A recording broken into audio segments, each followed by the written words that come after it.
बुद्ध व्याप्त हैं, वो देश आज गाय, गोमूत्र और गाय गोमूत्र के नाम पर विकास की बातें कर रहा है। आज की हो जितनी हिस्सेदारी, विकास में हो उसकी जिम्मेदारी।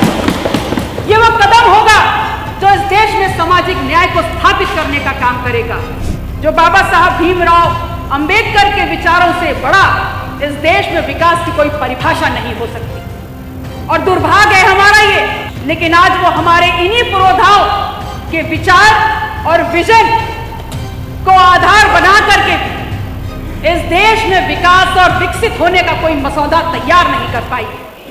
विकसित भारत का जो लक्ष्य, जो पहल हम लेकर चले हैं, जो पहल हमने की है, वो व्यापक और सतत विकास को प्राप्त करने से केंद्रित होनी चाहिए, ना कि शीर्ष प्रणाली और शीर्ष रैंकिंग आर्थिक रूप से हासिल करने में होनी चाहिए। ये जरूर कहना चाहेंगे कि आज सरकार को इस बात की स्टडी करने की बहुत जरूरत है कि आज हम मात्र विकसित देश होने की बात कर रहे हैं, सिर्फ विकास की ओर देख रहे हैं, अभी विकसित है नहीं। माननीय अध्यक्ष जी, आज माननीय संसदीय कार्य मंत्री जी ने इस सदन में विजन डॉक्यूमेंट को प्रेजेंट किया, जब उन्होंने इस बात की प्रस्तुतिकरण किया तब उन्होंने एक देश जापान का नाम लिया और उन्होंने कहा कि उस देश की आधी आबादी, बल्कि मोर देन 50% आबादी बौद्ध को मानने वाली। सर्वप्रथम सत्ता पक्ष के इतने शीर्ष और अनुभवी माननीय सदस्य के श्रीमुख से तथागत गौतम बुद्ध का नाम सुनकर खुशी हुई। और दूसरा, जिस देश का नाम उन्होंने लिया, वो देश आज विकसित देशों की श्रृंखला में शामिल है। वो देश है जिसने तथागत गौतम बुद्ध के सिर्फ देशनाओं को सुना भर उसका अनुपालन किया है, वो विकसित देश बन गया है। और हम वो देश हैं जिसकी धरती पर, जिसके कण कण में तथागत गौतम बुद्ध व्याप्त हैं। वो देश आज गाय, गोमूत्र और गाय गोमूत्र के नाम पर विकास की बातें कर रहा है।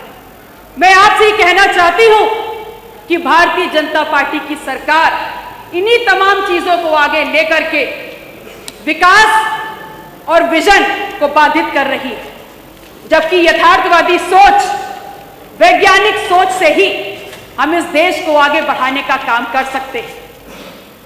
भारत जो तथागत गौतम बुद्ध, जो ज्योतिबा फूले, जो बाबा साहब भीमराव अंबेडकर के विचारों से बड़ा इस देश में विकास की कोई परिभाषा नहीं हो सकती। और दुर्भाग्य है हमारा ये कि चाहे केंद्र चाहे प्रदेश में भारतीय जनता पार्टी की सरकार है, लेकिन आज वो हमारे इन्हीं पुरोधाओं के विचार और विजन को आधार बना करके इस देश में विकास और विकसित होने का कोई मसौदा तैयार नहीं कर पाई।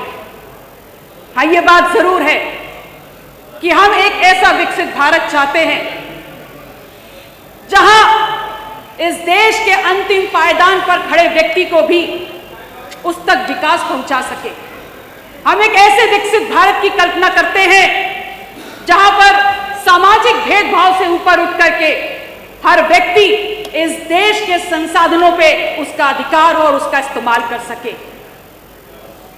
माननीय देश की आर्थिक, सांस्कृतिक और सामाजिक रूप से विकसित बनाने के लिए इस देश के वंचित वर्ग के लोगों जैसे अनुसूचित जाति, जनजाति, पिछड़े, आदिवासी, माइनॉरिटीज के समान सदस्यों को उनकी मान्यताओं के अनुरूप समान रूप से अवसर देकर आगे बढ़ाने की नीति और नियत पे काम करना होगा।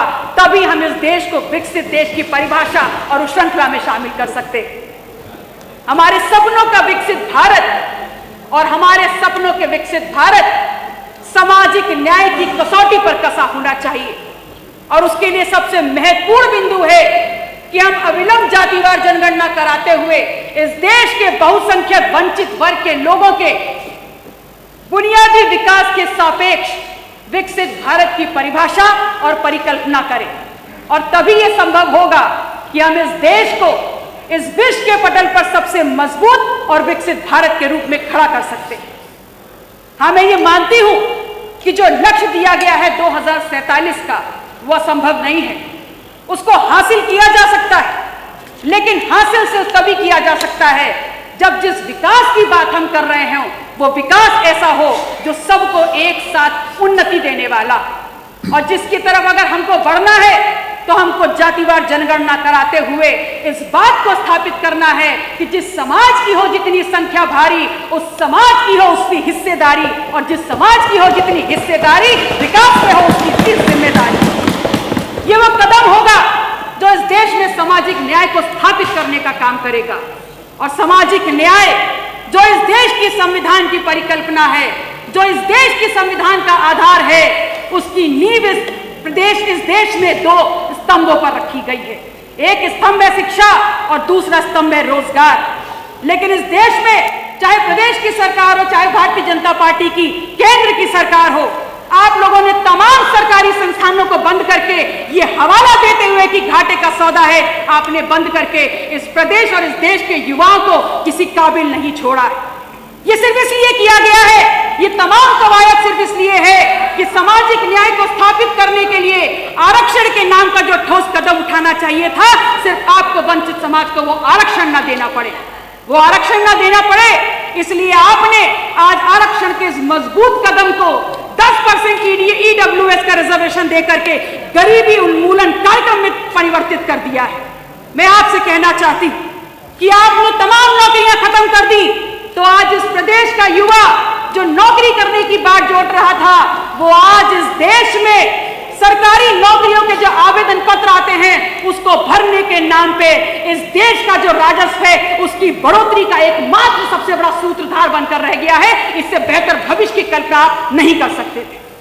मैं आपसे कहना चाहती हूं कि इस देश का स्तंभ है शिक्षा, वो स्तंभ है जो इस संविधान में वर्णित है, लेकिन आपने अपने तुगलकी फरमान के द्वारा जो परिषदीय स्कूल को मर्जर और क्लोजर करने का एक अध्यादेश, एक ऑर्डर पास कर दिया, उसके बाद आपने इस देश के बच्चों की किताबें और उनके हाथों की लकीरों, उनके हाथों से भविष्य छीनने का काम कर दिया है। और आप बात करते हैं विजन 2047 की, आप बात करते हैं विकसित भारत बनाने की। मैं आपसे कहना चाहती हूं कि हम उत्तर प्रदेश हैं, वो प्रदेश जो इस देश की ग्रोथ डिसाइड करता है। हम वो प्रदेश है जो इस देश की ग्रोथ ड्राइव है। हम वो प्रदेश है जिसके पास इस देश का सबसे बड़ा युवा होने का गौरव हासिल है। हम वो प्रदेश है जो इस देश की सबसे ज्यादा GDP में योगदान करता है।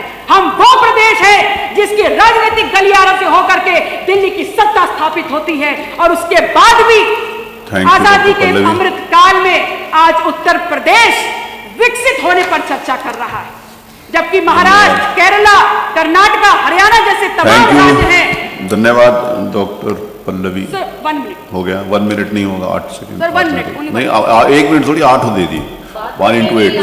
सिद्धार्थ नहीं बोल, ऐसे कैसे बोलिए जी? आप तय करेंगे बोलिए, या आप तय करेंगे बोलिए कि मैं तय करूंगा बोलिए? और सर आई हर्ड कि आपने बोला एक नहीं, इन्होंने कहा कि आप बोलिए, बोलिए।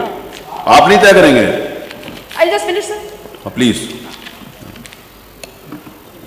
अगर हमने अपनी किसी राजनीतिक उद्देश्य ये बात की गई कि पूर्ववर्ती सरकारों के पास कोई राजनीतिक इच्छा शक्ति नहीं थी, माननीय अध्यक्ष जी मैं ये तो नहीं जानती इच्छा शक्ति थी कि नहीं थी, लेकिन मैं ये जरूर कहूंगी कि अगर हमने अपनी किसी भी राजनीतिक उद्देश्य की पूर्ति के लिए किसी भी सामाजिक समूह के साथ भेदभाव किया, शोषण किया, पहचान देखकर दमन किया, तो विकसित प्रदेश बनाने के बारे में सोच, जो इस सोच को भी एक धोखा, एक छलावा है, क्योंकि समानता के जिस आधार पर डॉक्टर राम मनोहर लोहिया, जगदेव प्रसाद कुशवाहा ना लिखा जाएगा बंद को, चलिए।